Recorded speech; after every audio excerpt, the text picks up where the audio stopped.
നമസ്കാരം. Welcome to my channel cosmic sign. This is Shyam S Sundar with U.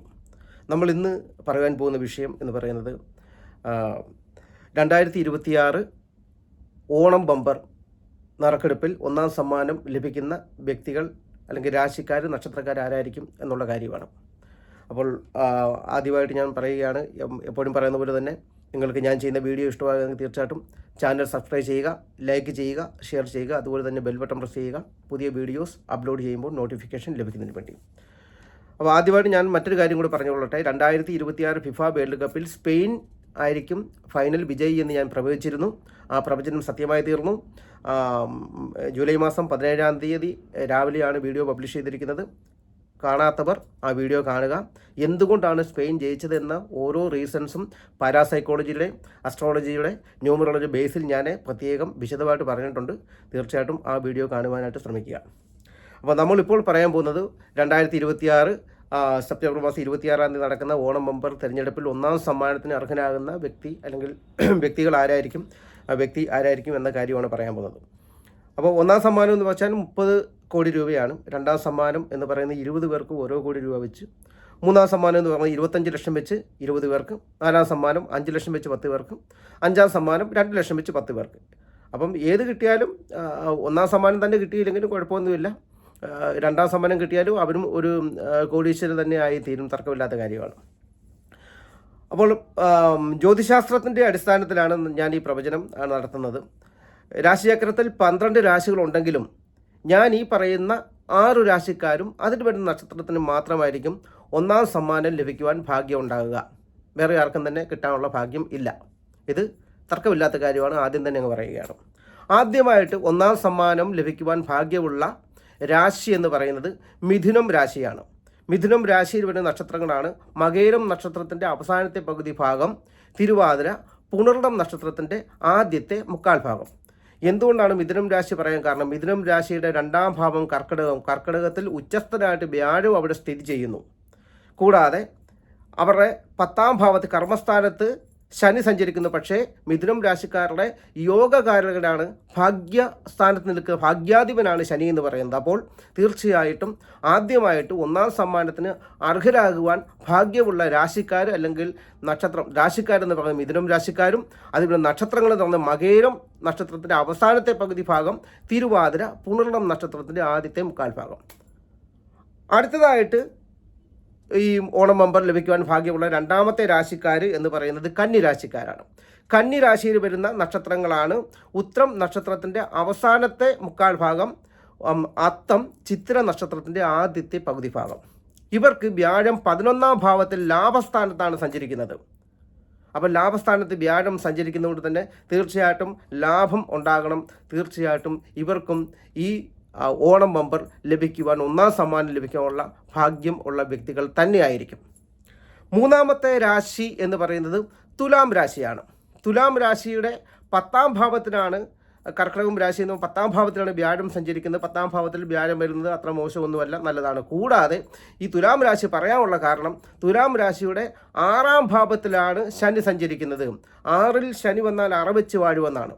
അപ്പോൾ ആ വ്യാഴം 6ലുള്ള ശനിയെ വീക്ഷിക്കുന്നു. കൂടാതെ 6ാം ഭാവത്തിലെ ശനി എന്ന് പറയുന്നത് വളരെ രാജകീയപരമായിട്ടുള്ള സകല തരത്തിലുള്ള സൗഭാഗ്യങ്ങളെയും കൊടുക്കുന്നതായിരിക്കും ആ ജാതകൻ എന്ന് പറയുന്നത്. അപ്പോൾ അതുകൊണ്ട് തന്നെ വ്യാഴം നല്ല സ്ഥാനത്ത് കർക്കിടക ക്ഷേത്രത്തിൽ സഞ്ചരിക്കുന്നു. കൂടാതെ ശനിയും ഉച്ചസ്ഥനായിട്ട് 6ാം ഭാവത്തിൽ സഞ്ചരിക്കുന്നതുകൊണ്ട് തീർച്ചയായിട്ടും ഈ തുലാം രാശിയിൽ വരുന്ന നക്ഷത്രങ്ങളായിട്ടുള്ള ചിത്ര നക്ഷത്രത്തിൻ്റെ അവസാനത്തെ പകുതി ഭാഗം, ചോതി, വിശാഖം നക്ഷത്രത്തിൻ്റെ ആദ്യത്തെ മുക്കാൽ ഭാഗം, ഈ നാളുകാർക്കും ലോട്ടറി ലഭിക്കുവാനുള്ള, ഒന്നാം സമ്മാനം ലഭിക്കാനുള്ള ഭാഗ്യം ഉണ്ട്. അടുത്തതായിട്ട് വൃശ്ചികം രാശിക്കാരാണ്. അപ്പം വൃശ്ചികം രാശിയിൽ വരുന്ന, അപ്പം കന്നി പറഞ്ഞു, തുലാം പറഞ്ഞു, വൃശ്ചികമാണ് പറയാൻ പോകുന്നത്. അപ്പം വൃശ്ചികം രാശിയിൽ വരുന്ന നക്ഷത്രങ്ങളാണ് വിശാഖം നക്ഷത്രത്തിൻ്റെ അവസാനത്തെ കാൽ ഭാഗം, അനിഴം, തൃക്കേട്ട നക്ഷത്രങ്ങൾ. അപ്പോൾ ഇവർക്കും ഈ ലോട്ടറി ഭാഗ്യം, ഈ ലോട്ടറി അടിക്കാനുള്ള, ഒന്നാം സമ്മാനം ലഭിക്കാനുള്ള ഭാഗ്യമുണ്ട്. കാരണം എന്ന് വെച്ചാൽ വൃശ്ചികം രാശിക്കാരെ സംബന്ധിച്ചിടത്തോളം വ്യാഴം കർക്കിടകത്തിൽ ഉച്ചസ്ഥനായിട്ട് 9ാം ഭാവത്തിൽ ഭാഗ്യസ്ഥാനത്താണ് സഞ്ചരിക്കുന്നത്. കൂടാതെ അവർക്ക് കണ്ടക ശനിയുടെയും അഷ്ടമ ശനിയുടെയും 7 ശനിയുടെയും ദോഷങ്ങളുമില്ല. അപ്പോൾ തീർച്ചയായിട്ടും വൃശ്ചികം രാശിക്കാർക്കും ഒന്നാം സമ്മാനം നേടുവാനുള്ള ഭാഗ്യം ഉണ്ട് ഈ ഓണം ബമ്പറിൽ. അതുകൊണ്ട് വൃശ്ചികം രാശി വരുന്ന നക്ഷത്രങ്ങളായിട്ടുള്ള വിശാഖ നക്ഷത്രത്തിൻ്റെ അവസാനത്തെ കാൽഭാഗം, അനിഴം, തൃക്കേട്ട നക്ഷത്രക്കാർക്കും ലോട്ടറി ഒന്ന് പരീക്ഷിക്കാൻ പറ്റുന്നതാണ്. അടുത്തതായിട്ട് മകരം രാശിയാണ്. മകരം രാശിയിൽ വരുന്ന നക്ഷത്രങ്ങളാണ് ഉത്രാടം നക്ഷത്രത്തിൻ്റെ അവസാനത്തെ മുക്കാൽ ഭാഗം, തിരുവോണം, അവിട്ടം നക്ഷത്രത്തിൻ്റെ ആദ്യത്തെ പകുതി ഭാഗം. അപ്പോൾ ഇവരുടെ പ്രത്യേകത എന്താണ്? മകരം രാശിയിൽ വരുന്ന മകരം രാശി വെച്ച് മകരം, കുംഭം, മീനം, 3ലാണ് ശനി സഞ്ചരിക്കുന്നത്. 3ൽ ശനി വന്നാൽ മുടിവെച്ച് വാഴും എന്നൊരു ശാസ്ത്രമുണ്ട്. അപ്പം തീർച്ചയായിട്ടും 3ലെ ഈ ശനി എന്ന് പറയുന്നത് തീർച്ചയായിട്ടും ഒരു സൗഭാഗ്യത്തെ കൊടുക്കും. കൂടാതെ വ്യാഴം എന്ന് പറയുന്നത് മകരം രാശിക്കാരെ സംബന്ധിച്ചിടത്തോളം 7ാം ഭാവത്തിലാണ് സഞ്ചരിക്കുന്നത്. അത് ഉച്ചക്ഷേത്രത്തിൽ, കർക്കിടകത്തിൽ. അതുകൊണ്ട് തീർച്ചയായിട്ടും 1ാം സ്ഥാനം ലഭിക്കുവാൻ ഭാഗ്യമുള്ള മറ്റൊരു രാശിക്കാരാണ് മകരം രാശിക്കാർ. അപ്പം ഞാൻ മിഥുനം രാശി പറഞ്ഞു, 1ാം സമ്മാനം ലഭിക്കാൻ ഭാഗ്യമുള്ളത്. കന്നി രാശി പറഞ്ഞു, തുലാം രാശി പറഞ്ഞു, വൃശ്ചികം രാശി പറഞ്ഞു, മകരം രാശി പറഞ്ഞു. അടുത്തത് കുംഭം രാശിയാണ്.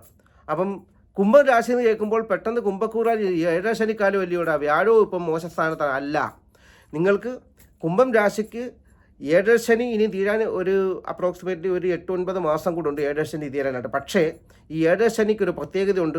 ശനി തീരാൻ പോകുന്ന അവസാനത്തെ ഒരു വർഷത്തിൽ കഴിഞ്ഞ 6.5 വർഷമായിട്ട് എന്തെല്ലാം ബുദ്ധിമുട്ടും പ്രയാസങ്ങളും ധനപരമായിട്ടുള്ള പ്രശ്നങ്ങളും ഉണ്ടാക്കിയിട്ടുണ്ടോ അതിനെ മൊത്തം റിമൂവ് ചെയ്ത ശേഷം മാത്രം, അതിന് മൊത്തം ശാശ്വതമായ പരിഹാരം കണ്ടതിന് ശേഷം മാത്രമേ ആ ശനി വിട്ടുമാറത്തുള്ളൂ. അപ്പോൾ തീർച്ചയായിട്ടും ഈ ശനി എന്ന് പറയുന്നത് നിങ്ങളുടെ കുംഭക്കൂറുകാരുടെ രാശ്യാധിപനാണ് ശനി. അത് ഭാഗ്യസ്ഥാനത്തായി 2ലാണ് സഞ്ചരിക്കുന്നത്, ധനസ്ഥാനത്താണ് സഞ്ചരിക്കുന്നത്. ആ ധനസ്ഥാനത്തേക്ക് വ്യാഴം കർക്കിടകം രാശി നോക്കുകയും ചെയ്യുന്നത് കൊണ്ട് തീർച്ചയായിട്ടും നിങ്ങളുടെ രാശ്യാധിപനായിട്ടുള്ള ശനി ധനസ്ഥാനത്ത് സഞ്ചരിക്കുന്നതുകൊണ്ട് നിങ്ങൾക്കൊരു ഭാഗ്യം ലഭിക്കുവാനുള്ള അവസാന നിമിഷത്തിൽ നിങ്ങൾക്ക് ഒരു രാജയോഗപ്രദമായിട്ടുള്ള ഒരു സൗഭാഗ്യം ലഭിക്കുവാനുള്ള അവസരമാണ് വരാൻ പോകുന്നത്.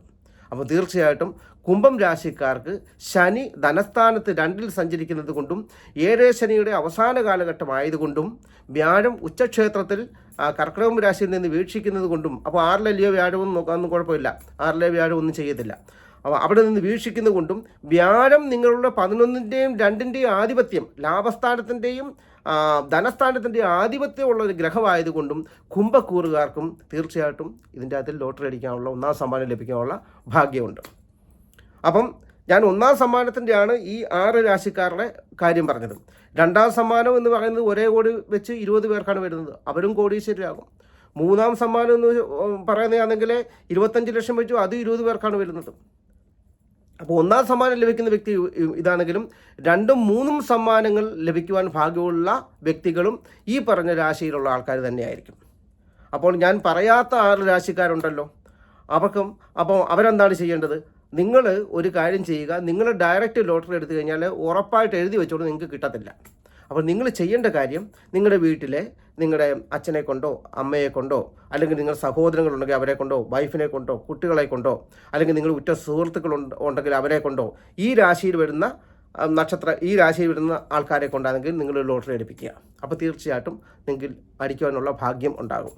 അതായത് മിഥുനം രാശിയിലും കന്നി രാശിയിലും തുലാം രാശിയിലും വൃശ്ചികം രാശിയിലും മകരം രാശിയിലും കുംഭം രാശിയിലും വരുന്ന വ്യക്തികളെ നിങ്ങളുടെ വീട്ടിൽ മറ്റാരെങ്കിലും ഉണ്ടെങ്കിൽ അല്ലെങ്കിൽ പരിചയത്തിലുണ്ടെങ്കിൽ അവരെ കൊണ്ട് നിങ്ങളൊരു ലോട്ടറി എടുപ്പിക്കുക. അപ്പോൾ തീർച്ചയായിട്ടും ആ ഭാഗ്യത്തിലൂടെ നിങ്ങൾക്കും ആ ഒരു ഭാഗ്യാനുഭവം വന്നു ചേരുവാനുള്ള സാധ്യത ഉണ്ടാകും. അപ്പോൾ ഇതാണ് 2026 സെപ്റ്റംബർ മാസം 26 നടക്കുന്ന ഓണം ബമ്പർ തിരഞ്ഞെടുപ്പിനെക്കുറിച്ച് എനിക്ക് പറയുവാനുള്ളത്. തീർച്ചയായിട്ടും ഈ നറുക്കെടുപ്പിൽ വിജയിക്കുന്ന വ്യക്തികൾ ഞാൻ ഈ പറഞ്ഞ 6 രാശിയിലുള്ള ഒരു വ്യക്തി തന്നെയായിരിക്കും. അത് തർക്കമില്ലാത്ത കാര്യമാണ്. 1ാം സമ്മാനവും 2ാം സമ്മാനവും 3ാം സമ്മാനമൊക്കെ ലഭിച്ച ശേഷം നിങ്ങൾ കമൻറ്റ് ബോക്സിൽ വന്ന് നിങ്ങളുടെ അഭിപ്രായം രേഖപ്പെടുത്തുക. ഞാൻ പറയാത്ത ഏതെങ്കിലും രാശിക്കാർക്ക് ഒരു കാരണവശാലും 1ാം സമ്മാനം അടിക്കത്തില്ല, 2ാം സമ്മാനവും അടിക്കത്തില്ല. പക്ഷേ 3-ഓ 4-ഓ വേറെ ഏതെങ്കിലുമൊക്കെ അടിച്ചേക്കും. 1ാം സമ്മാനവും 2ാം സമ്മാനവും ഞാൻ പറഞ്ഞ ഈ രാശിയുള്ള ആൾക്കാർക്ക് മാത്രമേ അടിക്കത്തുള്ളൂ, അല്ലാത്തവർക്ക് അടിക്കത്തില്ല. 500 രൂപയേ ഉള്ളൂ. ഈ രാശിയിൽ പെട്ട ആൾക്കാർ ഈ വീഡിയോ കാണുന്നവർക്ക് തീർച്ചയായിട്ടും ഒരു ലോട്ടറി എടുക്കുക, ഒന്ന് പരീക്ഷിക്കുക. ലോട്ടറി എടുക്കാൻ പ്രോത്സാഹിപ്പിക്കുമല്ല, നമുക്ക് ഓണത്തിന് നമ്മുടെ നാട്ടിലുള്ള ഒരു സംഭവമാണ്. എടുക്കുക, ഭാഗ്യം തുണച്ചാൽ നല്ലത് തന്നെയല്ലേ. അപ്പം ഇതാണ് എനിക്ക് ഓണം ബമ്പറിനെ കുറിച്ച് പറയാനുള്ളത്. അപ്പം എല്ലാവർക്കും സന്തോഷത്തിൻ്റെയും സമ്പൽ സമൃദ്ധിയുടെയും ഒക്കെ ഒരു നല്ല ഓണം ആശംസകൾ ഞാൻ നേരുന്നു.